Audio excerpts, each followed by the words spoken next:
All right, it is 5 o'clock. I think we're good to go ahead and get started. Thanks everybody for joining us tonight for the final sounding board of 2025. My name is Corey Rowe. I'm the Policy and Planning Coordinator here at SMART. I'm joined by Quincy Lewis, our Social Media Coordinator, and in the chat we have Paul Johnson, our Wayne County Ombudsperson, and Sean Stayskull, our Senior Scheduler here at SMART, who can answer any questions anybody may have.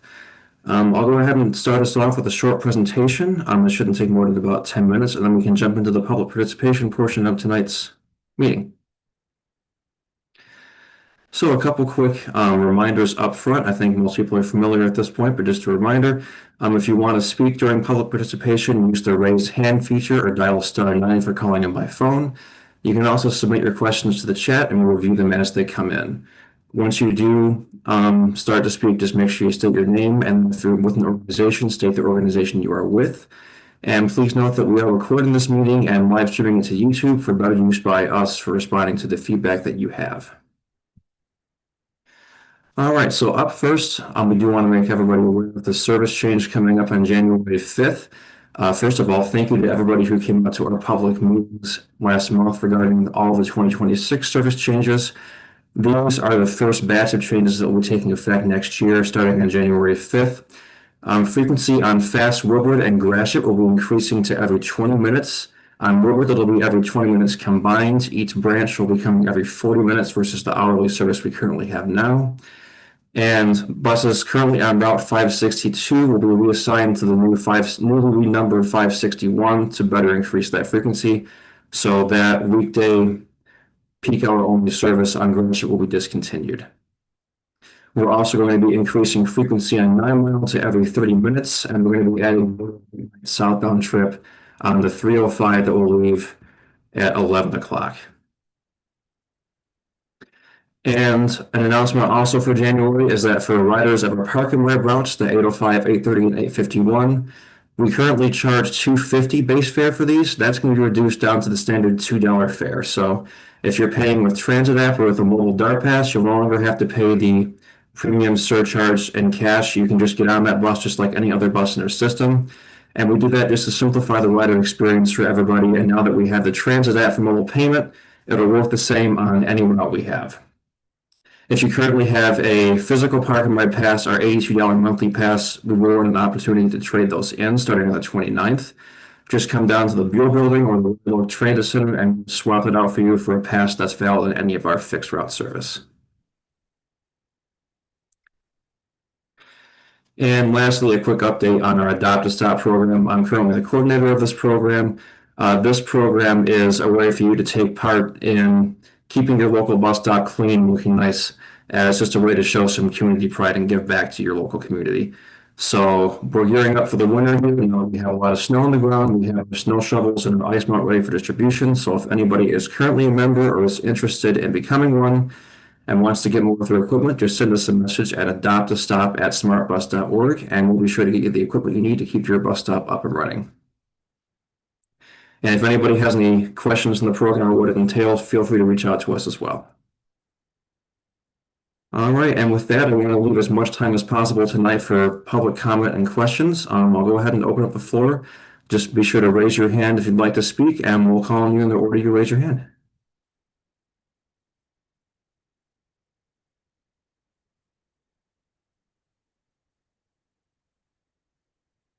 Yep, and also feel free to put your question in the chat if you're not able to speak tonight.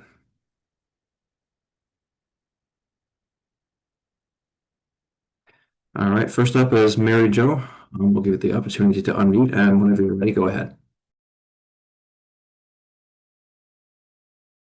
Now you can probably hear me, right? Yep, we can hear you. Go for it. So this is something that happened to a friend of mine who's a big bus advocate, and she was in Corktown. I think it was on the weekend, across from St. Peter's. So I guess that'd be the Trumbull stop. I don't know. Anyway, it was cold out and stuff, and she looked on her app, and it looked like a bus was supposed to come in about 18 minutes. And she's waiting, and then she saw a bus come by about 14 minutes after, I think she said. And then, but it passed her by. And then, what I assume was the bus that was the one that was supposed to come 18 minutes, according to her app, did come. I think it was a little late, but anyway, her concern was, why is this bus passing me up? And so I finally, I told her, I says, well, it sounds like, the bus was either very late or maybe something happened. And so she wondered, why doesn't the bus show, cannot pick up, or, something like that. So people don't get the impression that the bus just missed them or just shot by. Does that make sense? Yep, we got it. And we'll take a look at that you mentioning the real-time tracking information specifically for some of the buses not being quite as accurate as it should be. No, that's not my point. She realized, okay, why that bus, because I told her, I said, so I don't want that bus to stop if I'm on that bus because it's already late. So what I'm saying is she didn't know that as the person waiting for the bus. So if it said, 261, not picking up, or however you would have the language. Do you know what I mean? So it doesn't look like they ignored her. That's what I meant. Okay, got it. We'll be Okay, sure to pass that back along to the planning and scheduling team, and we'll take a look at that one for you. thank you. Yep.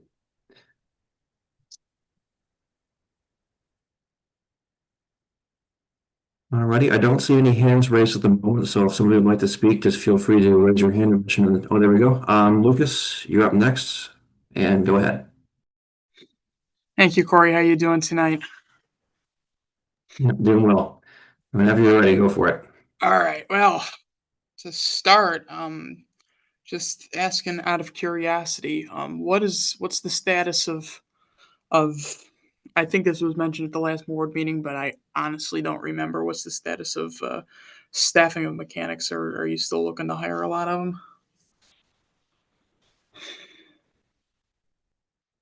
Yep, I can get you the exact numbers afterwards if you'd like. I do know that we are still currently hiring for mechanics, and we do have a number of positions to fill. I don't have the exact information, but I'd be happy to get it to you and anybody else in the call who'd like it. I think that answers my question fine for the I moment. think Thank you. actually, Sean might have a response for you. Go ahead, Sean. Hi, can you hear me okay? Yep, we can hear you. Hi, it's Sean Staceco in scheduling. How's it going, Lucas? Hold you. That's about right. We are still hiring for mechanics, but our staffing is almost at full capacity. The last number I heard was either 78 or 79 out of 80 listed positions. We're always happy to hire a few extra, but right now we are extremely close to fully staffed on our mechanics division. That sounds like good news. It's always good news when you're Good not news. short staffed. So Truer words are rarely spoken. All right, I think that's the biggest question I had today. Thanks for filling me in. Yep, and thanks for joining us. I always appreciate it.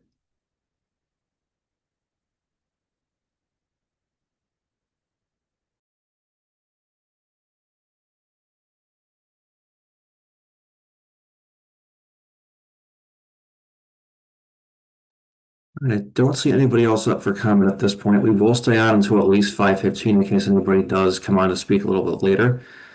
In the meantime, I will go ahead and put the email.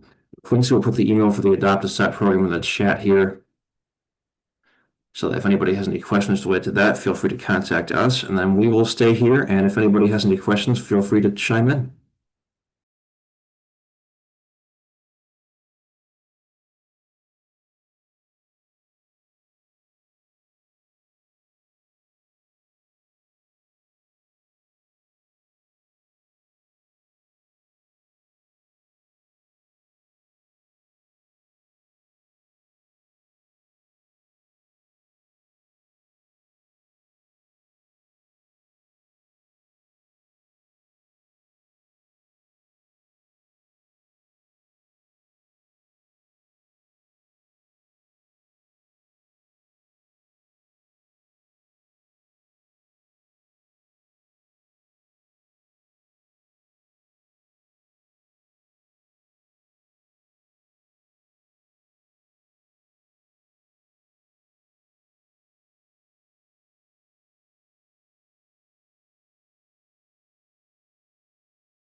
All right, I see Nikki has her hand up. Go ahead. I was just wondering if I missed anything important by only seeing the last slide of your presentation. Gotcha. I can go ahead and since nobody else has their hand up, I can do a quick recap for you. So Sure. the main things we have are just the service changes coming up in January on Fast Woodward and Gratiot and on the 710 and 305. I can go ahead and back up my slideshow here for you. These are going to be, as I believe you might already know, these are going to be the services that we enhance first in 2026 with the later changes from those public hearings coming later in 2026. So we have fast Woodward frequency improvement, fast Gratiot frequency improvement, 710 9-mile frequency improvement, and the 305 getting that one extra late night trip. Okay. And Oh, sorry. Continue. oh, no worries. And then we also have the $2 parking ride fare starting in January 5th. So 805, 830, and 851 are going to be lowered to that base $2 fare. That way, anybody using a mobile Dart Pass to the transit app doesn't have to do anything different. It's just the same setup for all of our fixed routes.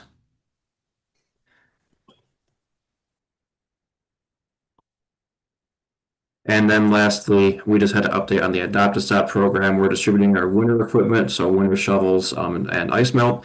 And if anybody wants to participate by helping keep their bus stop clean, they can just send us a message at the email in the chat, adoptastop@smartbus.org.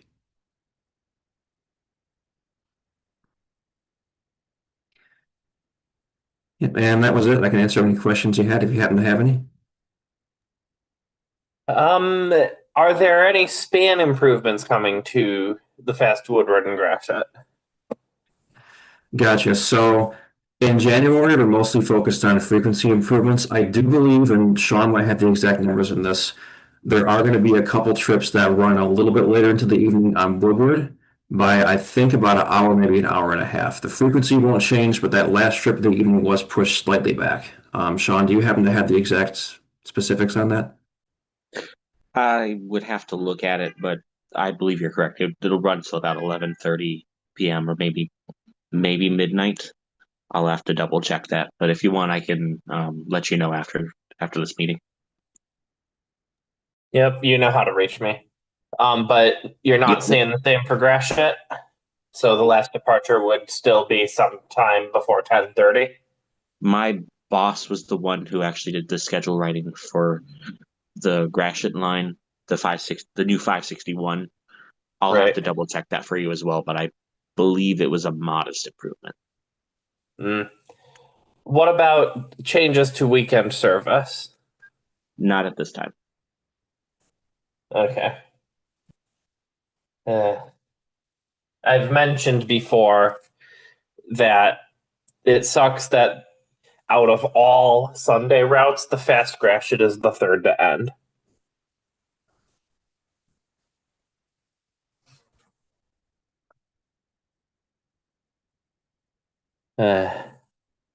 Also, something from Mary Jo's comment got my attention.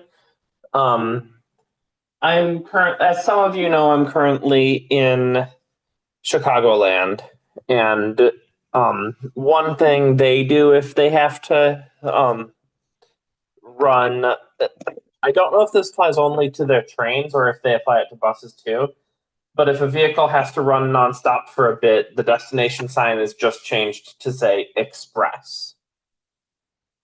So that might be something, a possibility to look into for if Smart needs to do the same.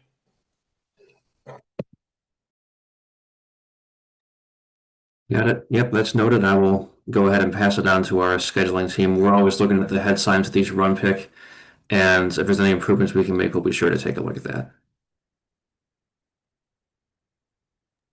Oh, I have a bunch of ideas for how head signs can be improved in general.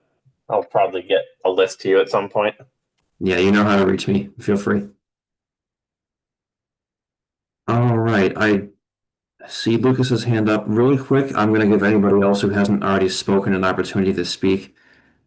So I'll give it just a couple seconds, and if not, then I'll hand the floor back over to you, Lucas.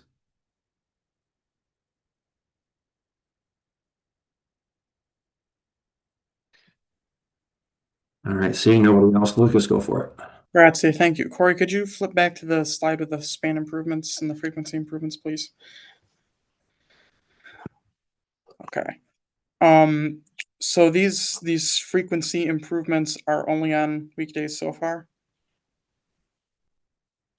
That's correct. Our current January service changes are just for weekday service. Okay. I don't remember if this is part of the plan for this year, but are you intending to bring improvements to weekend service later in the year on the fast and the 9 mile? Sean can speak to this. It is in our plan overall from the Smarter Network system redesign. I can't speak to whether it's going to, I don't know. We're not doing it in 2026, but it is in our plan for future years once we begin looking at weekend and additional service span. I think that's a good enough answer. One last thing I wanted to mention specifically to you, Corey, is I was talking to a bus driver on the 462 today, and he told me that you were a great help in making sure that the detours for the Pontiac Holiday Parade went smoothly, and that you helped to solve some internal communications issues. So I just wanted to give you a public congratulations for your work on that particular project. That is actually all I've got for today. Actually, I actually just got a text from another smart rider. Is it okay if I read that here? Is it a particular comment or concern? Yes. Okay, go ahead. Let's see. This is from James Ford, who's a volunteer with True. He asks if I could ask about service proposals and the opt-outs and what future service would look like with full county service. Do you have something that can be shared here about that subject? So I can say we are getting towards the end of our initial study for Wayne County service, and we will have more to share at the beginning of next year. Hi, this is Sean. I can piggyback off of that. It is in development. We are working on it. It is an active process. It is a collaborative process, and we will have some. It will be a special meeting to present once we're in a position where we are allowed to present. Sounds good. And amidst that, I'm sorry I've been talking a long time. I have one other thing that I want to address here that might, I don't really expect you to have an answer to, but I just want to put on your radar operationally. Oakland University currently has most of their campus shut down for some pretty gnarly problems with the heat system that they're having to repair. And it just occurred to me that the two buildings that drivers usually use on their break to use the restroom at OU are closed. Do you have a plan, or do you plan to come up with some sort of alternate option, talking with the university or something, to make sure those drivers have a place to use the restroom?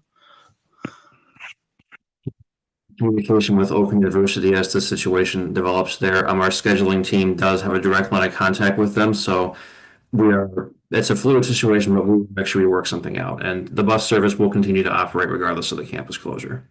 I had a feeling as much, but We're, I mean, we're it also seems like it's no different than the situation in any other winter break, just kind of extended by this whole heat system nonsense.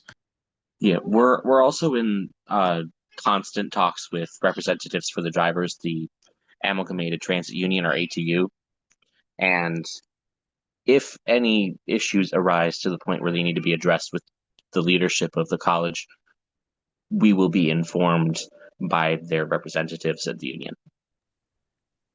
Makes sense. Thanks. All right. Sure. That's all I got. Take care, folks. All right, thank you, Lucas. We have about 10 minutes left.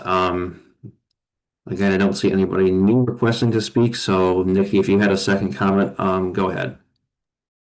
Can I get a reminder what Lucas's second to last comment was?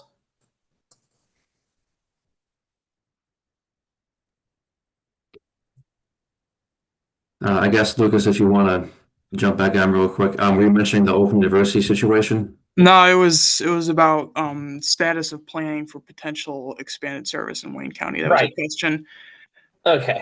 That was a Um, question that I got by text from another viewer who wasn't able to log into the Zoom and asked me to bring it up here for him. My question is basically would the moment of being able to reveal those plans be after the election so that you're not seen as trying to influence it? Sean, I'll go ahead and let you answer this one first. To answer the question, yes and no. It's a little we're allowed to educate, not advocate, as the saying goes. This early in the process, we're more in the R&D phase, not in the publicization phase, if that makes sense. When we have Right. something we're allowed to talk about, we'll talk about it. Okay.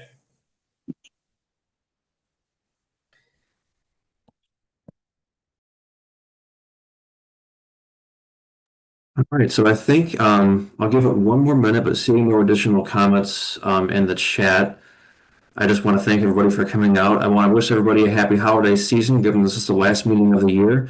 We will be back at our regular Wednesday time starting in January, and we'll look forward to seeing everybody then. So everybody be safe out there with the weather and have a happy holiday season, and we'll see you in January. Thank you so much.